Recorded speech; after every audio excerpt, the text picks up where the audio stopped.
مخالفت کرتے چلے آئے، اور وہ مخالفت عزیزان من تشکیل پاکستان پہ ختم نہیں ہو گئی۔ یہ وہی حضرات تھے جو وہاں سے ہجوم کر کے پاکستان میں وہ آ گئے، اور اس 35 سال میں کتنے سال ہو گئے؟ 1947 سے 36 سال قریباً، ایک دن بھی انہوں نے چین سے نہیں کسی کو سونے دیا۔ کوشش یہ ہے کہ مسلمان پھر سے 1000 سال پہلے کا جو تاریکی کا دور ملوکیت کا ان کا تھا اس دور کے اندر چلا جائے۔ پوری کوشش یہ ہو رہی ہے قانون سازی کے سلسلے کے اندر، جس کو یہ فقہ کے قانون کہتے ہیں، وہ اپنے زمانے میں ان فقہاء علیہ الرحمہ نے بنائے تھے اپنے زمانے کے تقاضوں کے مطابق۔ وہ دور ملوکیت تھا ہمارا، عباسیوں کا زمانہ تھا، شاہنشاہیت کا زمانہ تھا، اس زمانے میں انہوں نے کچھ قوانین بنائے اس دور سے متعلق۔ آج وہ پاکستان میں ان قوانین کو نافذ کرا رہے ہیں یہی حضرات۔ وہ اس قابل ہی نہیں ہے کہ زمانے کا ساتھ دے سکیں۔ خود صدر مملکت بار بار یہ کہہ چکے ہیں کہ ناممکن العمل ہیں، وہ قوانین بن رہے ہیں، اسی زبان میں وہ بن رہے ہیں۔ اب بھی ان کی یہ انتہائی کوشش ہے کہ پاکستان کے مدارس اسکولوں کے اندر یہ ذریعہ تعلیم جو ہے وہ انگریزی نہ رہے، اردو ذریعہ تعلیم ہو جائے۔ یہ ساری کوششیں کاہے کے لیے ہیں؟ یہ کوئی نظری بات نہیں ہے عزیزان من، یہ وہی چیز ہے جو سر سید کے زمانے میں چلی آئی۔ میں نے عرض کیا تھا کہ میں بعد میں گزارش کروں گا کہ وہاں شکست کھائی ہے، پاکستان موومنٹ میں بھی شکست کھائی، اور یہاں آنے کے بعد اب یہ کامیاب ہو گئے اس کے اندر۔ قوانین سازی ٹھیک ہے، ہم چاہتے ہیں کہ اسلام کے قانون ہوں، قرآن کے قانون ہوں، لیکن یہ وہ قوانین جو 1000 سال پہلے کے اس دور کے اندر وہ بنے ہوئے تھے ان کو آج یہاں نافذ کر رہے ہیں۔ انگریزی کے خلاف اب بھی لٹ لیے پھر رہے ہیں، محض اس لیے کہ ان کے ہاں کے جتنے بھی علماء بن کر نکلتے ہیں انگریزی سے بے بارہ ہوتے ہیں، ان کی چودراہٹ چھن جاتی ہے اگر یہ بات انگریزی دانوں کے ہاتھ میں آ جائے۔ اب تو یہ ہے انگریز کے زمانے کا ہی صحیح، قانون بھی انگریزی میں ہیں، ججز بھی وہاں، ججز کی جگہ قاضی کورٹس، یعنی وہ جج کیوں نہ نام اس کا رکھا جائے، وہ انگریزی کا نام ہے۔ اس طرح سے وہ کہتے ہیں کہ یہ اسلامی انصاف بن جائے گا ان کو اگر قاضی کہا جائے تو۔ بات وہی ہے یہ کہ مسلمان کو پھر سے دھکیل دیا جائے اسی ازمنہ مزملہ میں، ڈارک ایجز جن کو کہتے ہیں۔ عزیزان من، میری زندگی کا بھی کیا بھروسہ، 80-81 برس کا اور چلا ہوں۔ سر سید نے بھی یہ کہا تھا کہ جو زندہ رہے گا دیکھ لے گا۔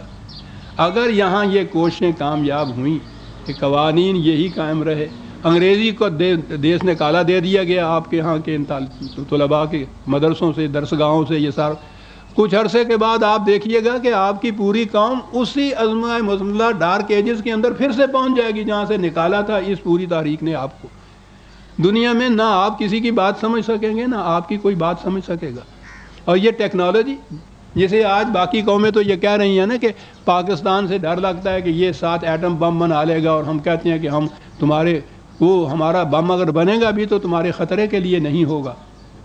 یہ بات تو یوں کہی جا رہی ہے۔ اگر آپ کے ہاں فورس سوچیے، اگر یہ انگریزی تعلیم آپ کے ہاں نہ ہوتی، آپ کے ہاں کے یہ سائنٹسٹ ان علوم جدیدہ کو حاصل کیے ہوئے نہ ہوتے، تو یہ کسی قسم کی ٹیکنالوجی آپ کے ہاں آ بھی سکتی تھی؟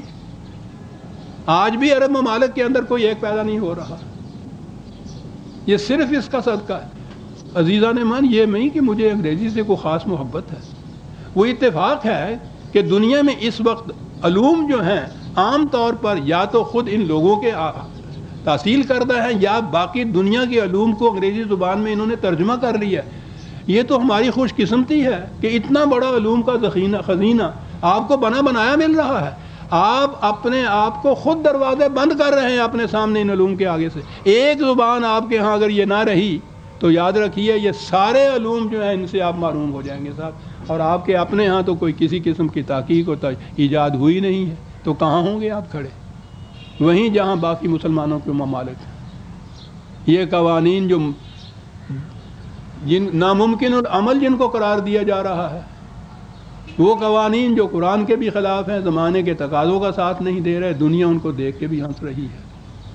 یہ زبان، یہ علوم جدیدہ جن کی وجہ سے آپ دنیا میں سرفرازی سے چلنے کے قابل ہو رہے ہیں، ان سے اگر آپ محروم ہو گئے تو اس کے بعد آپ دیکھ لیجئے کہ آپ کا مقام پھر کیا ہوگا۔ اور وہ مقام ہوگا کہ جہاں یہ حضرات پھر بہت مسرت کے شادیانے بجائیں گے کہ ہم کو شکست دے کے دیکھ لی تھی سر سید نے بھی، جناح اور اقبال نے بھی، لیکن بالآخر آپ دیکھیے کہ کس مقام پہ فتح ہوئی۔ یہ ہے وہ مقام میرے عزیزان۔ 23 مارچ 1940 کی یادگار جو میں نے عرض کیا تھا کہ اب یہ کیفیت ہے ہماری کہ یاد اس کی آئی غم تازہ ہوا، غم جس کسے کہتے ہیں اندازہ ہوا۔ تو آپ سوچ سکتے ہیں کہ میں نے یہ کیوں کہا تھا، میرے قلب کی کیفیت کیا ہے۔ اور ہر اس شخص کے قلب کی کیفیت یہ ہونی چاہیے جو یہ جانتا ہے کہ اس قوم کے ساتھ کیا ہونے والا ہے۔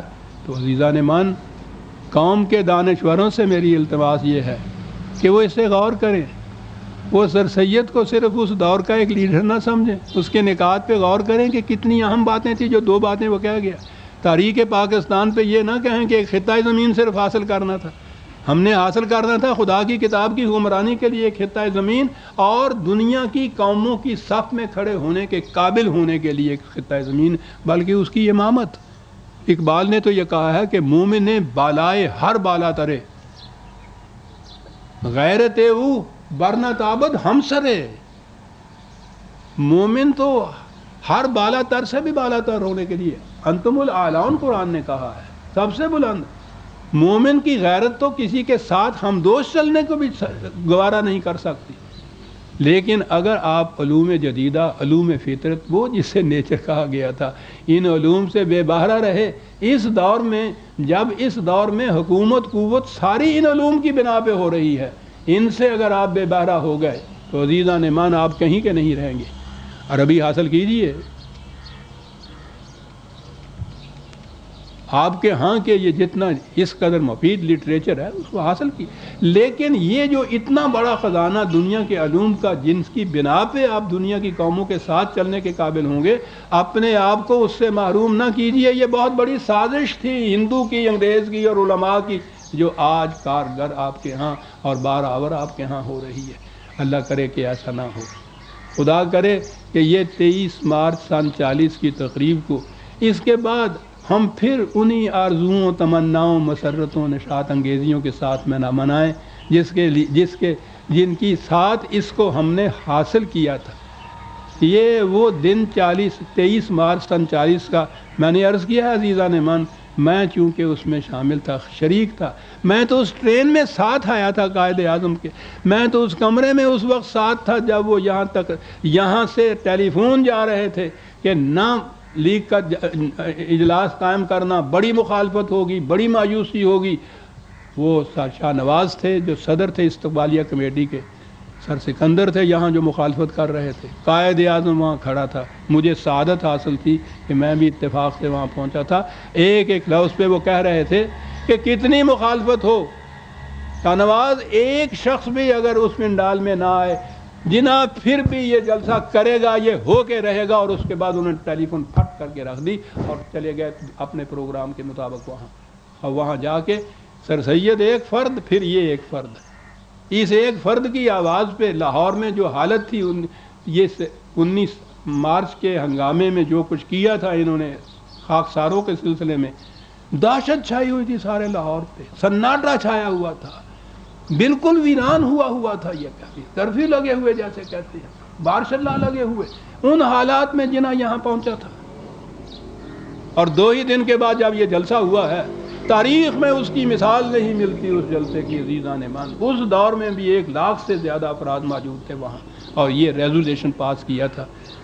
یہ پہلی اینٹ جو رکھی گئی تھی یہ اس کا صدقہ تھا، پہلا ننھا سا بیج جو بویا گیا تھا سر سید نے، اس سے یہ شجر تناور ہوا۔